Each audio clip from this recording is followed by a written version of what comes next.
Really sorry, Nigel. This is crazy. It says I have internet. I'm talking to you on the internet, but every time I press a button, it's not working. It goes down. Oh, well, weird. Like nothing else is responding apart from this. Here we go. Ooh, sorry, very professional beginning there. Welcome to Kop On podcast, you fruity mothers.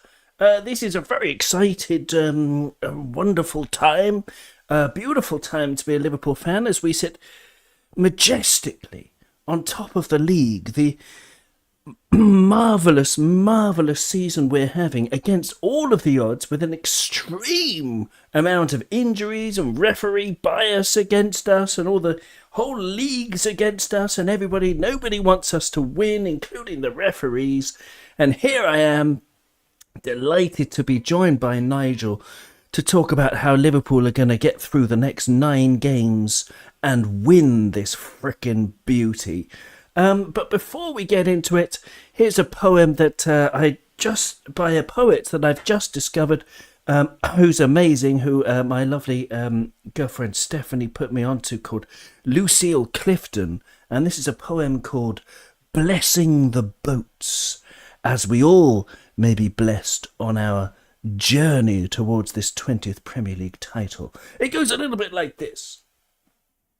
May the tide that is entering even now the lip of our understanding carry you out beyond the face of fear. May you kiss the wind, then turn from it, certain that it will love your back. May you open your eyes to water, water waving forever, and may you, in your innocence, sail through this to that. I think it's a remarkably poignant and beautiful and original poem by Lucille Clifton. Nigel, speaking of sailing through this to that, here we are with 9 games left. Are we just going to win them all and we'll get through to that by just winning all 9? I mean, can we afford to drop points? Not really. No, I don't think we can, but all we can do is take one at a time. God, if it was as easy as that, being a Liverpool fan is not easy. It really isn't. We were cruising the league in 1920, winning, I think, by 25 points at one stage. The next thing, we get hit by a pandemic. It's incredible, really. There's nothing easy. But if anyone can do it, these lads who have come in the wake of an awful lot of injuries and done remarkably well, guys like Jarell Quansah, Conor Bradley, Quivin Kelleher, all the young lads that have come in over the season, and the new guys that have stepped in. Like, we got turned down by 2 players from the lure of money that went to Chelsea, and we signed a 30 at the time, Japanese midfield player, who everyone was saying, he's not good enough. And we're still saying that a couple of games after he played a couple of games for us. Now, indispensable, Wataru Endo. It's been a remarkable thing, really, that we've battled against odds that have been stacked against us, I think, more than anything. But yeah, it's great. It's brilliant to be a Liverpool fan right now. You can go through them all, can't you? I mean, Yeah. Alisson and Quivin Kelleher starting at the very back. I mean, they've both been extraordinary, and it's just continued. And Jurgen's announcement did seem to galvanise us in terms of, we've been doggedly resolute as opposed to, I don't know, cattedly resolute. I mean, if you're dogged, you're always resolute, I suppose. Excuse that expression, but we've been dogged. We've been, full of a might as well as an incredible talent, and the players seem to be getting even better. I didn't doubt Wataru Endo. Even when we signed him, I was actually very excited because I really wanted a 6. I wanted another number 6, and I still kind of do for the next manager coming in. But the guy who started the season there before Wata got his chance was Alexis McAllister. And let's just talk about him for a moment, because I've mentioned this a couple of times recently, I think.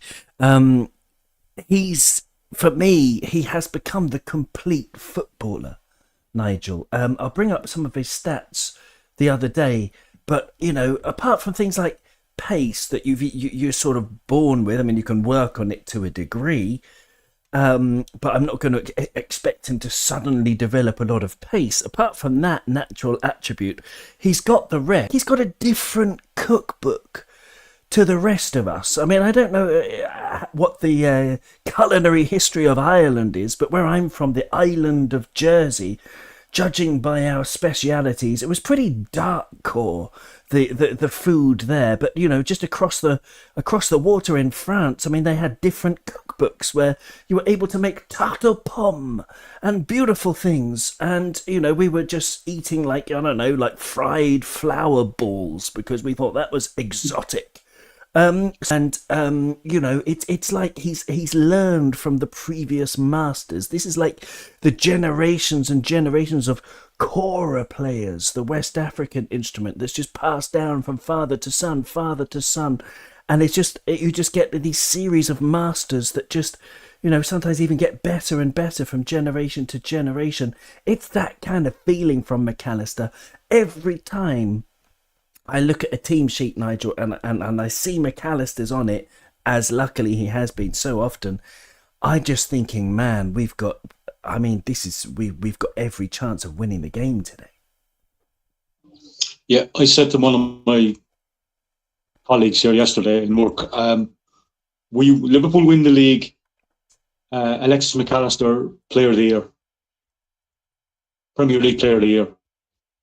That's for me, because he's just been absolutely crazy.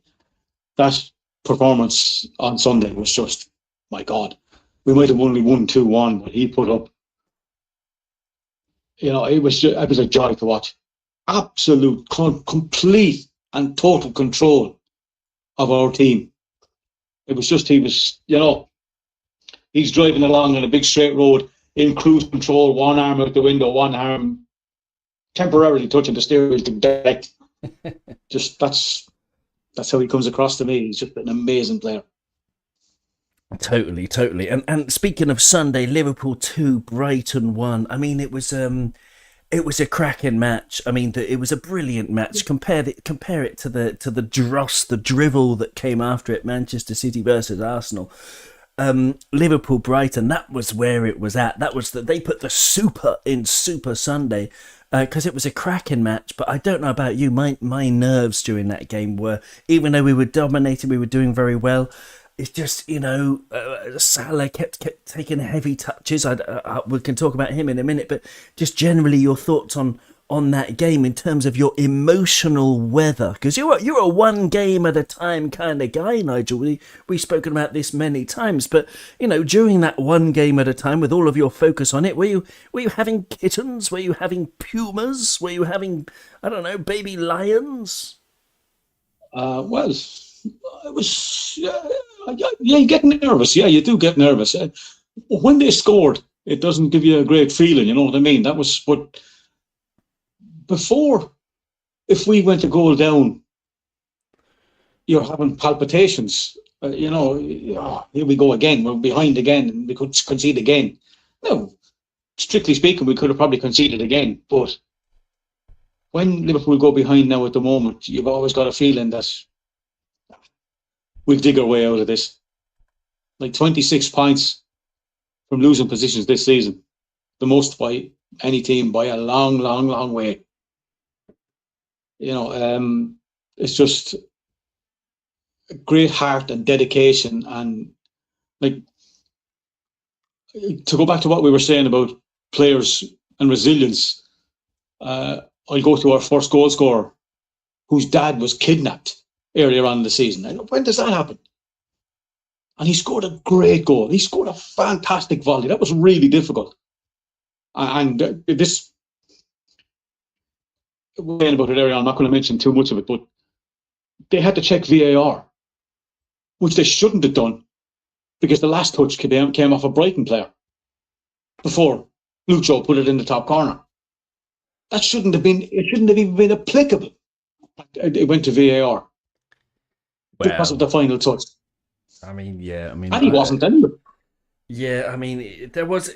To be fair, there was like a one that he was onside, but it was fairly close in terms of when the ball left the Liverpool player's foot, but then the deflection off Veltman. Of course, it wasn't offside, but no. We could talk about the referees all game. David Coote, jeepers, he's just not up to the job. He's proved it time and time and time again. No. We had 20 fouls against us in that match compared to Brighton, who had 5 against them.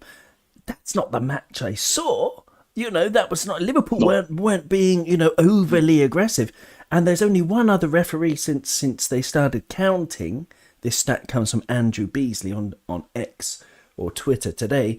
He said that there's only one other time in the history of refereeing that it's ever happened that a team that is dominating a match with more than 50% possession gives away 20 or more fouls. And that was Chelsea a few years ago, and it was the same referee, David Coote.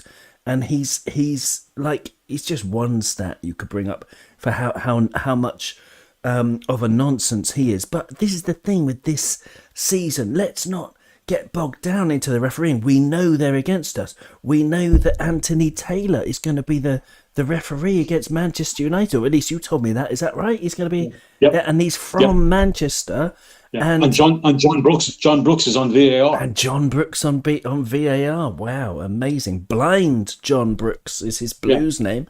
But there you go. We're not going to talk about it because this is just one of the many things against Liverpool that we've risen up against this year. But from that Brighton thing, let's just look at the positives from that Brighton match, because it was a brilliant match. I was so happy, looking back on it, just the brilliance of Alexis McAllister, but all kinds of things that were going on. Actually, the beginning of the match when Adingra, who was a player that on our WhatsApp group I sort of signalled before the match, like, you got to watch out for Adingra. I really rate Adingra. I think he's a wonderful talent. Yeah, and lo and behold, he was, he was tearing up that flank and doing really well. But Connor Bradley, if you look at FOTMob, that famous stats app, and also WhoScored.com, interestingly, Connor Bradley got the man of the match, whereas to the eye test, and there are lots of other stats as well that back it up,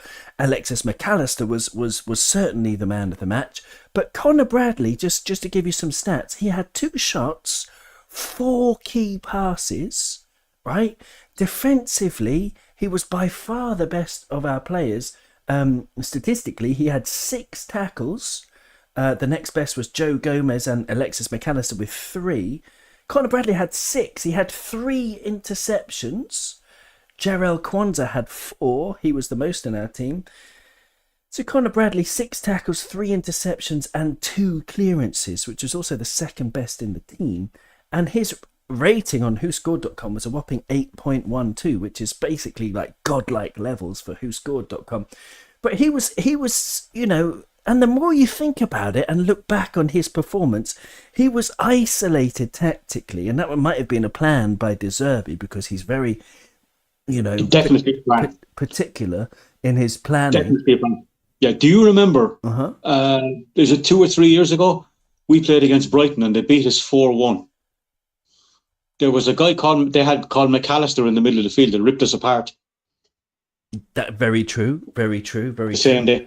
Absolutely. And their tactic was knock the ball in over our midfield, down our right hand side, in over the top of Trent, into the hole, and they scored 4 goals. They scored 3 in the space of about 20-25 minutes in one half by playing that exact ball, and the ball going in behind our right back, our right sided midfield player, and our centre back. Well, there you go. It was exactly the same plan. I said the same thing on the Cop Council the other night. We got absolutely eaten alive by Alexis McAllister that day, and like they were just hitting the ball. It was the goal they scored. It was just like, how many times is that going to the top of the stand? You know, he hit it really well. Totally. I mean, it was a brilliant goal. Danny Welbeck's goal, you mean? Absolutely. Absolutely. It was a brilliant strike, but that happened to us like 3 or 4 years ago, and it was the same plan. And until we kind of corrected it a little bit, and Conor Bradley started pushing on a slightly higher line, we looked like we were going to get caught again. But we closed it up. We managed to close down the space. But that's the thing, though. And until we did close it up, it was Bradley versus Adingra. And Adingra did fairly well against him, but then you had Kwanzaa covering on that side as well.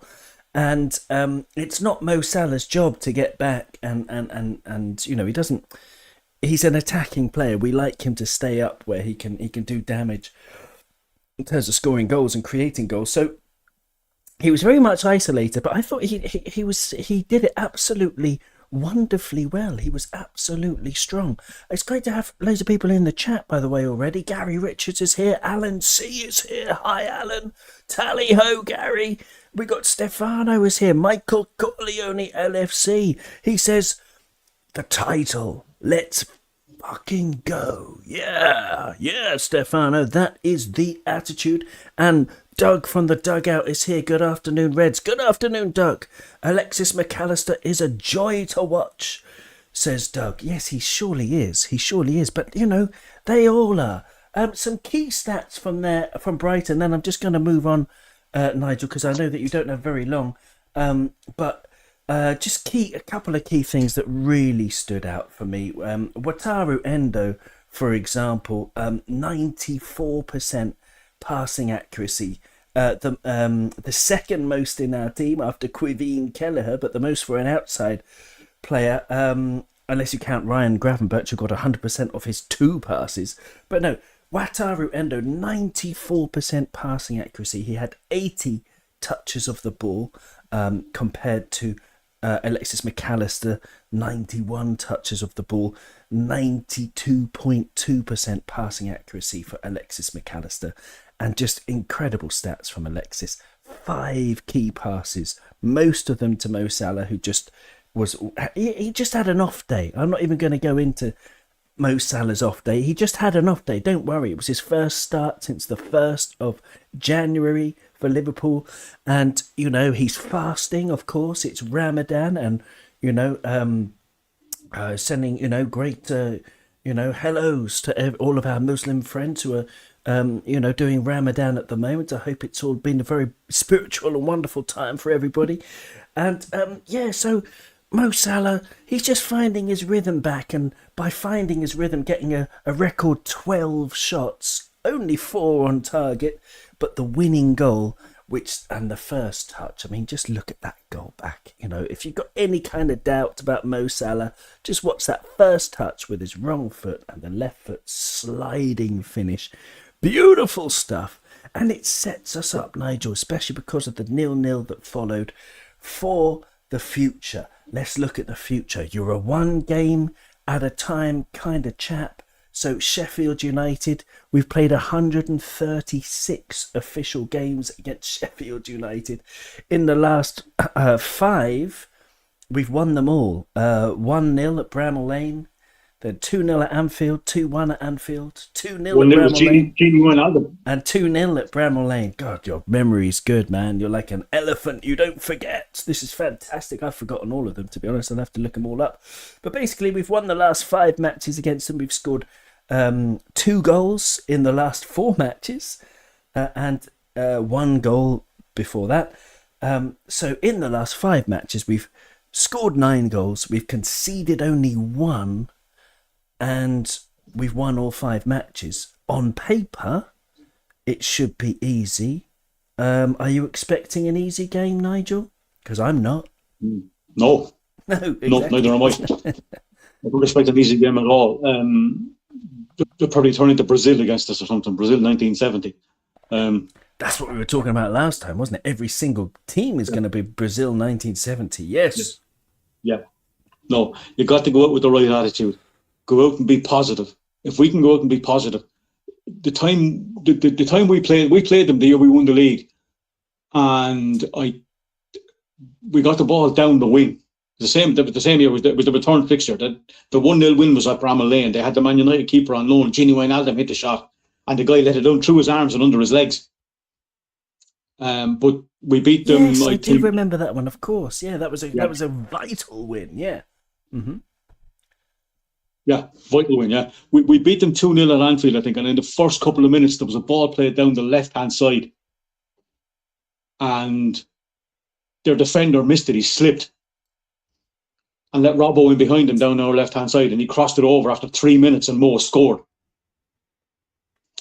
And the second goal was Sadio Mane, I think. Yeah, Sadio Mane. The goalkeeper half stopped it. Sadio hit a shot, the goalkeeper half stopped it and spilled it, and Sadio went into the rebound and kicked it into the top corner. So if we could get that start, I think it's hard to know what's going on sometimes when we could see goals, but there's a kind of a calmness sometimes. There used to be, like I said earlier on, there used to be a time if we conceded a goal, you have to, oh my God, here we go again, but now, like, it's just, we'll be all right. That kind of attitude with it. So you're going for like a narrow win kind of thing? Is that what you're thinking, or something? Are we going to claw back some goal difference? I hope it might not. I hope it might be a little bit more than narrow. Okay. But I think if we start well, we can get on the score sheet early. Okay. We could get a few, but I'm not going to be jumping around saying, we're going to score 5 or 6. Doesn't work like that. Well, it might do. I mean, let's look at. It may do. I hope it does. I really do hope it does. But you're not expecting it, yes. Oh well, I am, but I don't want to be, this. Oh, we're the best, and Sheffield United at the bottom of the table. We're top. We should win this handy. Can't do it. You just can't. Well, you're right. I mean, every dog has its day, and every bad team has its good match. I mean, since the beginning of February, looking at Sheffield United's record, they lost at the beginning of February the 3rd. They lost 5-0 at home to Aston Villa.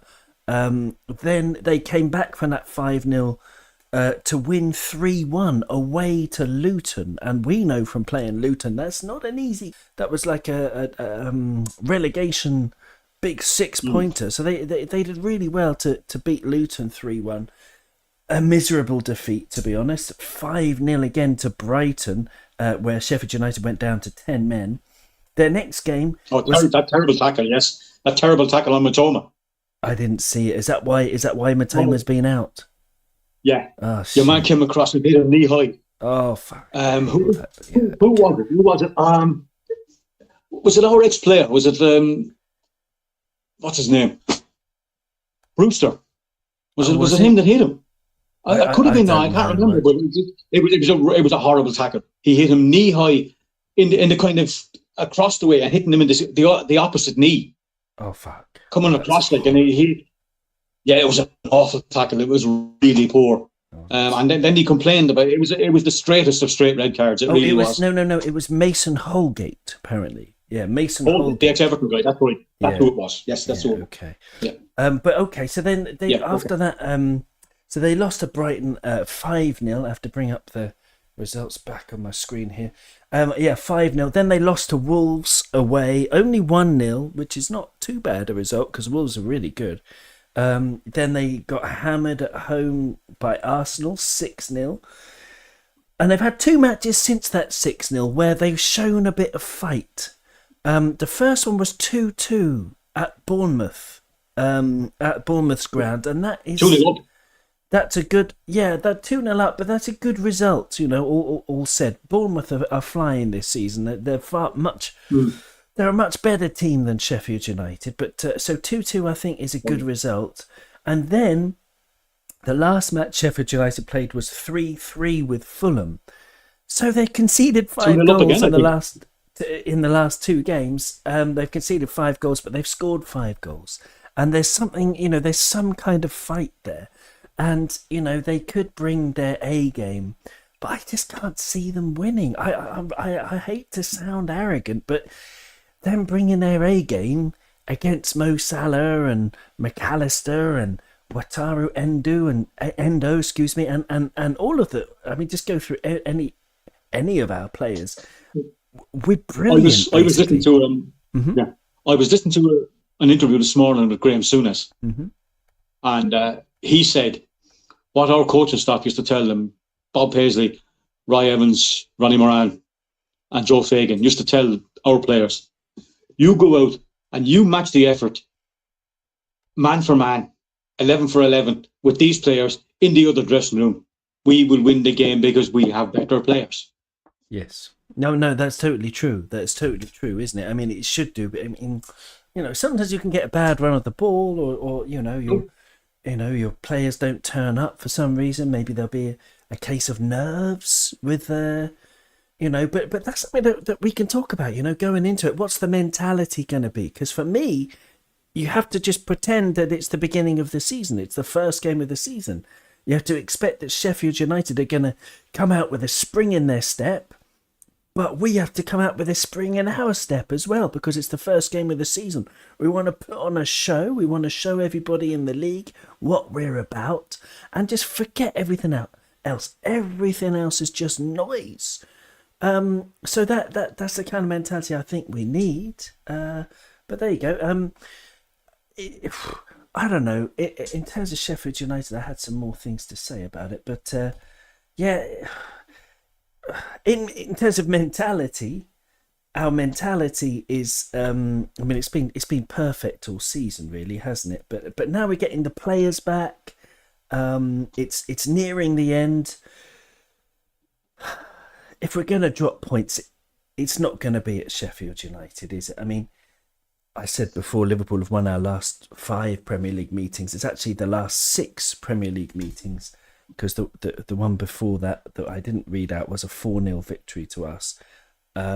Sheffield United have lost 10 of their last 12 away league games against Liverpool, with the exceptions being a 0-0 draw in March 1975 and a 2-1 win in April 1994. Sorry? My God. They had a 1-1 draw, maybe. We drew with them 1-1 in the first game of the season. No, first game of the season it was. Oh, away from home, yeah. Yeah. But not at Anfield. Yeah, away from home. Robbie Fowler scored a penalty. Yeah, Robbie Fowler scored a penalty. 1-1 draw. Man, it's all coming back. I like in it. About, when Robbie Fowler came back, I think it was the season after he came back, in about maybe 2007, maybe. Wow. Excellent. Just off the top of my head. Excellent memory. No, I don't remember that at all. But Liverpool have lost just one of our last 39 Premier League home games against newly promoted sides. Won 32, drawn 6, and lost 1, which was a 1-0 loss against Fulham in March 2021. So that was, bad times. But since that defeat, the Reds have won their last newly promoted sides by an aggregate score of 28-5. I'm getting more and more confident the more I'm reading this. We're going to absolutely trounce them. We're going to just stamp on them. Liz Golden's in the house.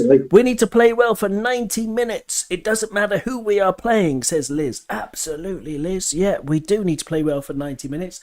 We need to keep our concentration.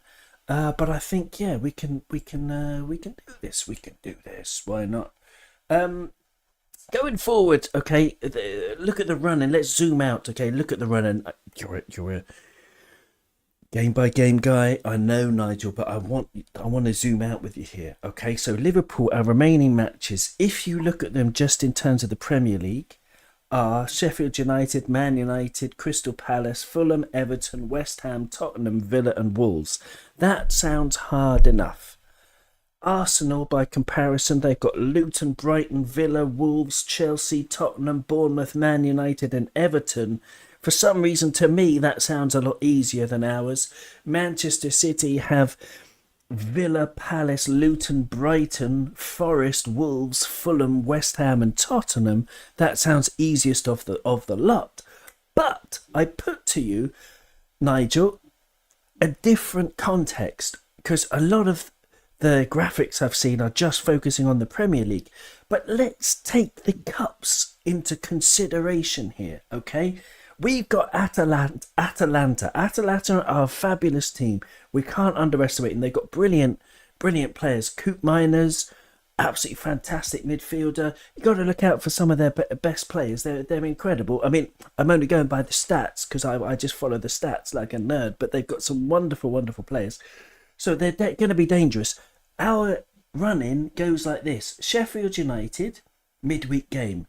And from then, we've got weekend games and midweek games all the way to the end of the season, okay? So we've got Man United, then Atalanta, Palace, Atalanta, Fulham, Everton, West Ham, possibly Benfica, Marseille, then Spurs, then possibly Benfica or Marseille, or a break if we go out to Atalanta, which is entirely possible.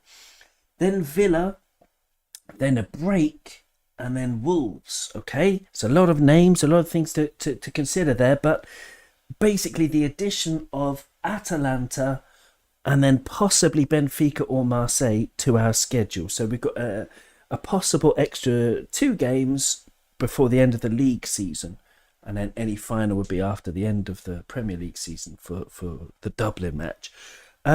Manchester City, their running, including European games, sounds like this. Arsenal. Sorry, they played Arsenal. It was 0-0. Shit game.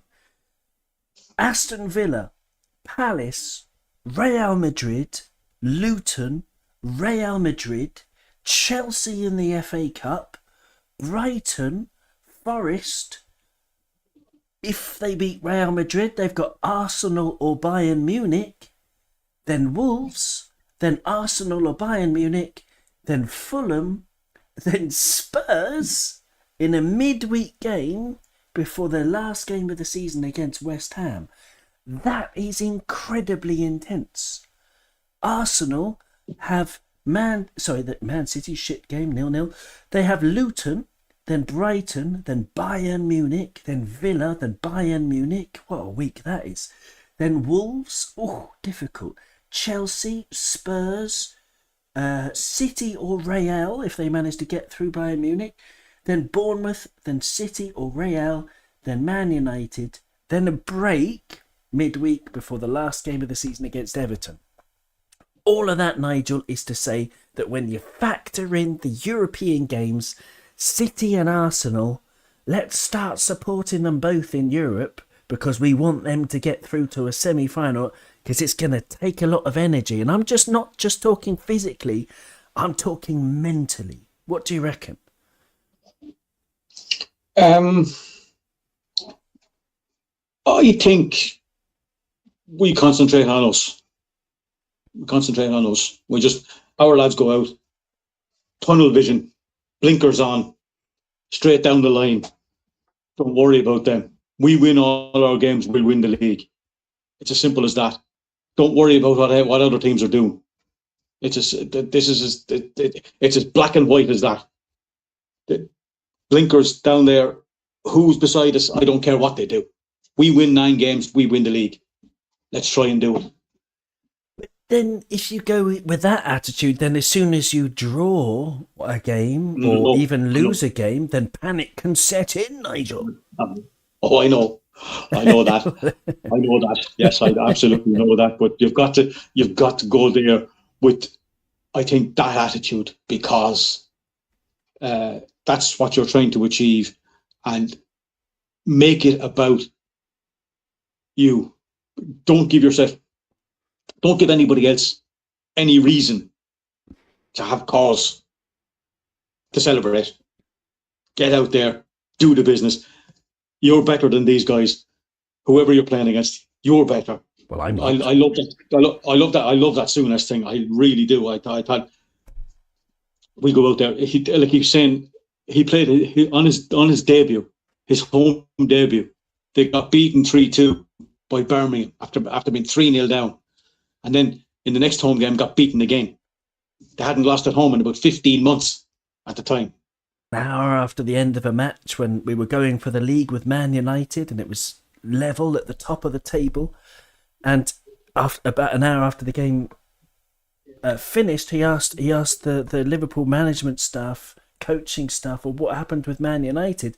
And they had no idea because they were genuinely, completely concentrated on Liverpool. And there is definitely something to say from within the club. I hope that's the same. But for us fans, I don't know. I watch as much as I can of City and Arsenal because I want them to lose. And I want them to draw or whatever, I, at least until the first goal goes in. I will watch City and Arsenal, and I think about them, living rent free. I mean, I could start charging them. They could put it on their books and claim it as proof that they're the biggest club in the world, Man City, if they want. I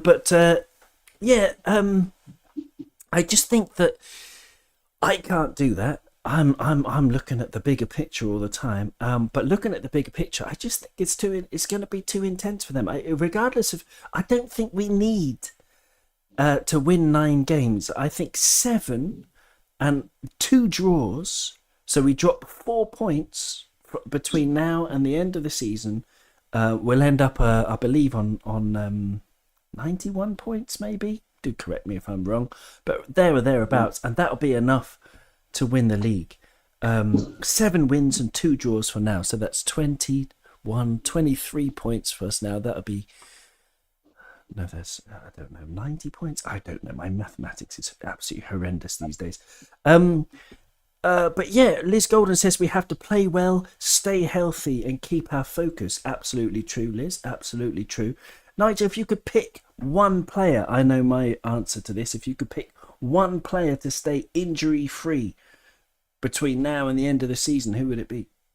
Alexis McAllister. Oh, not my answer. Okay, why? Well, I mean, it's a stupid question. It's coming through him and radiating out from him. Now, if we get another couple of players back, it might slightly take a little bit of pressure off him. Well, Curtis is coming back, though, Nigel. That's the thing. That's why, Alexis, I see what you're saying, but that's why he's not my answer, because Curtis is coming back. Curtis can do the controlling thing, and then we can leave it to other players like Soboslai and Soboslai, excuse me, and is Big Verge at the back. I think we're a bit screwed if he gets injured. That probably would have been the second choice, but I think goals win games, and McAllister showed it on Saturday with that pass. Actually, you said it earlier on about the first touch of McAllister and the first touch of Salah. I'm going to say the 2 touches. So Bosley fizzed that ball in to McAllister. 1 touch, killed it. Played a brilliant pass. Mo Salah, 1 touch, stopped it for himself, passed it in. Stopped it with his right foot, passed it with his left foot. The 2 of them did it. It's just, I just think, like, he's a class act. He's a class player, and everything is going to go through him. He's a winner. He's a proven World Cup winner. And I think if he stays fit, if he's there to control us on the field, to be our driver, to be our leader from the midfield, I think we'll win it. I really do. I really do think we'll win it. Yeah, I mean, fair enough. I mean, I think you're right. I think we've got the best team, Nigel. I do. I think we've got the best team. I think City this season they're struggling tactically and physically because they don't have the numbers and the experience. And they from now till the end of the season, I might be wrong, but I'm going to suggest that they're going to really miss Gundogan, especially going forward. And same kind of thing with Alexis McAllister. In the long run, you're looking for a player that's going to just push it that little bit further, and Gundogan was that. Gundogan is a super player. Well, absolutely. And you're talking about knitting things together. I mean, he was knitting scarves and socks and all kinds of winter hats with little poppers on. Absolutely wonderful player. Six-finger gloves. Six-fingered gloves, yes, for all the to give away to all the weird inbred fans they've got. Anyway, excuse me. They don't have that many fans, so I apologise. Liz in the chat, she says, we are kicking the crap out of United, though, right? On Sunday, we've got Sheffield United, pretty quick turnover to the United match. So just to sort of combine the chat about the two, are you going to rest anyone against Sheffield United, in order to really focus on Manchester United on the weekend? When I say rest, I mean I include like 60-minute rest. I mean, maybe, let's say, for example, you wanted to rest Mo Salah and just bring him on for 30 minutes at the end so that we don't rush his, integrating him back into the side. Would you do anything like that, Nigel? Or are you just thinking full guns blazing for every single match? Bench, give him 20 minutes. I think Curtis, he's been in full training for a few days now. I think he was back the same day as Brighton, or the day before maybe. So he might be fit enough, but you think bring him on? Yeah, okay. Give him 20 minutes. And based on form this season, for me, Curtis Jones gets in the team ahead of Szoboszlai. Okay. I don't know what you think about that. I think Curtis Jones has been in our top three midfielders this season. Yeah, I think he's been very good, but you've got to be careful with the injuries. Match fitness and fitness is a different story, is a different thing. Getting up to speed of a match, you give him 15, give him 20 minutes. I think it would be the way to go. And then I'd actually go with the same front three that started the other day. Okay. Diaz, Mo, and Darwin. Okay. Apparently we're having some buffering issues. I'm having just internet issues today. I'm terribly sorry. But yeah, to win the league, to be honest, I can see Arsenal and City both dropping points from here on in, but they might not. We've got to be on it. So yeah. Okay, well there you go. I mean, it's all okay, well apparently we're still buffering. Thank you, Aid. It's really nice to have you with us. He says, or she says, I'm not sure. City are nowhere near as strong as previous seasons. I would agree with that, yeah, especially without Kyle Walker. If Rodri is injured, that's good news for us. John Stones, I mean, I don't wish injury upon anyone. I want to beat Man City when they are fully fit, but you can't deny that it's good news if they're not around. But anyway, Nigel, I know you've got to chip off in a minute. Thank you very much for being a wonderful guest and joining us. So basically, you're saying, even though in the games itself it's perfectly normal to be a bag of nerves and to be, support us and but this team has given us so much belief that we should give the belief back, and we should totally believe in them to win each game as it comes around. Is that right? Is that a fair summary of how you're feeling about it all?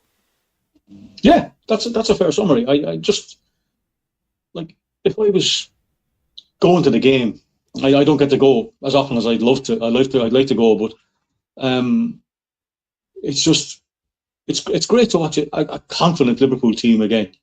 Like, there was discussions. Remember, we were having discussions last night. You actually suggested it, I think, about best players of the Roy Hodgson era, and I sent a crying emoji about it like that. Yes, I mean, it was sorry to bring back some terrible memories, but that was a tough time to be a Liverpool fan, particularly ones who had been the older ones that had been there for a long time and seen the success.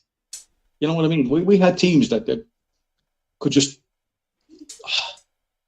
Bayern Munich putting maps in 1981 when they drew 0-0 at Anfield in the first leg, putting up maps of the way to Paris for the European Cup final, and Bob Paisley posting it up on the wall and telling Sammy Lee, "You go man mark Paul Breitner.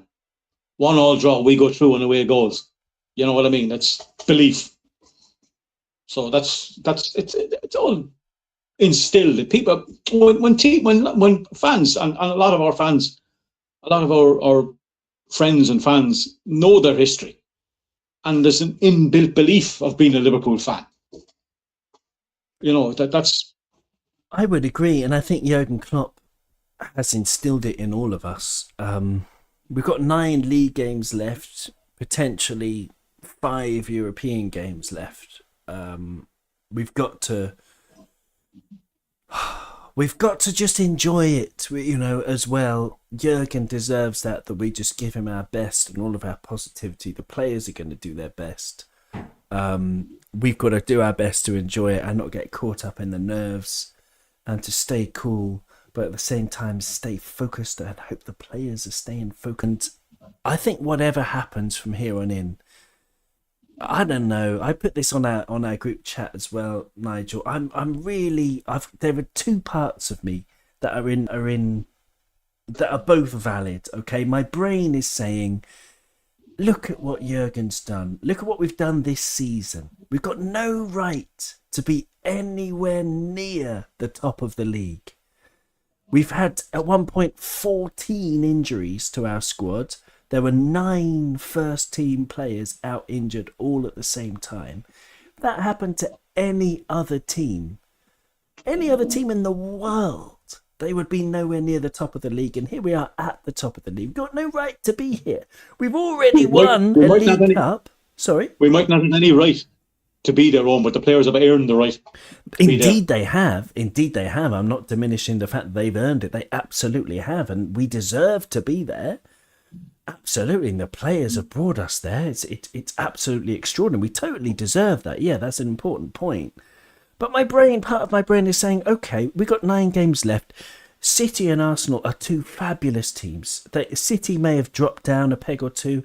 Arsenal may have, jumped up more than a peg or 2. They've we've been scaling the entire washing line, and they're standing atop.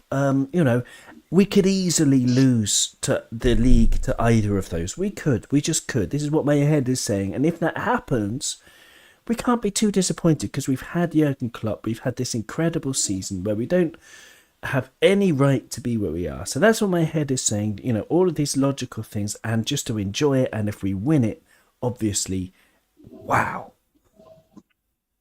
But my heart is just saying, da da da da da da da da da da da da da. Yeah. So that's all. It is. I know. That's all I've got. My heart to is say. always stand back to. That's all I've got to say. It's right.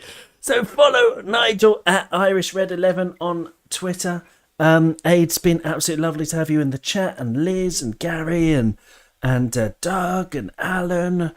Stefano was here. Absolutely brilliant to have you all with us. And if you want to give us a follow on YouTube, you can. Kop On Podcast. We're up to 311 subscribers, chasing that 500 if we can. But to all of you listening around the world to the audio feed, you are absolutely adored, and we're so happy to be sharing this excitement with you. So we're going into another ring of fire against Sheffield United. Let's all enjoy it. You'll never walk alone. Thank you very much, everybody.